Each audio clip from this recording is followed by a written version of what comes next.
তাড়াতে গিয়ে আমরা আবার ফ্যাসিস্ট হয়ে যাচ্ছি কিনা এটা খেয়াল রাখবে। আমরা বলতে কিন্তু বিএনপি কথা বলি নাই, 2 দিনেই হাসিনার পতন হয়ে যায় নাই।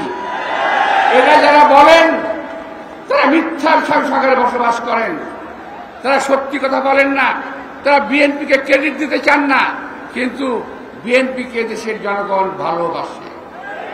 এই দেশের জনগণ শহীদ রাষ্ট্রপতি জিয়া রহমান, যিনি নিজেকে একজন শ্রমিক পরিচয় দিতে ভালোবাসতেন, দেশনেত্রী বেগম খালেদা জিয়া, যিনি একজন শ্রমিকের সহধর্মিণী হিসেবে পরিচয় দিতে ভালোবাসতেন, আমাদের নেতা তারেক রহমান বলেছেন উন্নয়নের কারিগর শ্রমজীবী মানুষের ভাগ্য উন্নয়ন আমার লক্ষ্য। সুতরাং এই দেশের মানুষ এই পরিবারকে ভালোবাসে, এই পরিবার ছাড়া অন্য কারো প্রতি তাদের আস্থা খুব কম আছে। তাই প্রিয় ভাইরা, আমি আর বেশি লম্বা করতে চাই না, আমি শুধু একটি কথা বলবো, ক্রেডিট নিতে যাবেন না, একা একা ক্রেডিট নিতে গিয়ে দেশটাকে ধ্বংস করবেন না। আমরা চাই সামনে বিএনপি, সামনে কিন্তু দলের না, শুধু দেশের দুর্দিন কিন্তু খুব মারাত্মকভাবে গিয়ে আসছে।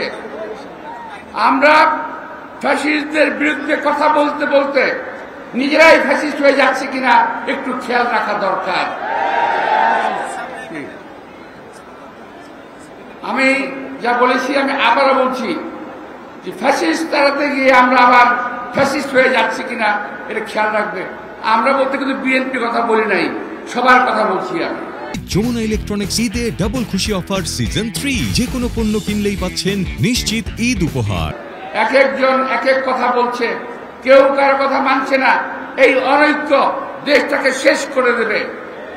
এরই মধ্যে আপনি খেয়াল করে দেখবেন, আওয়ামী ফ্যাসিস্ট সরকার ভারতের সঙ্গে মাঝে মাঝে চুক্তি করে আসতো, সেই চুক্তিগুলো আমাদেরকে বলতো না। এখন সকালবেলা বলেন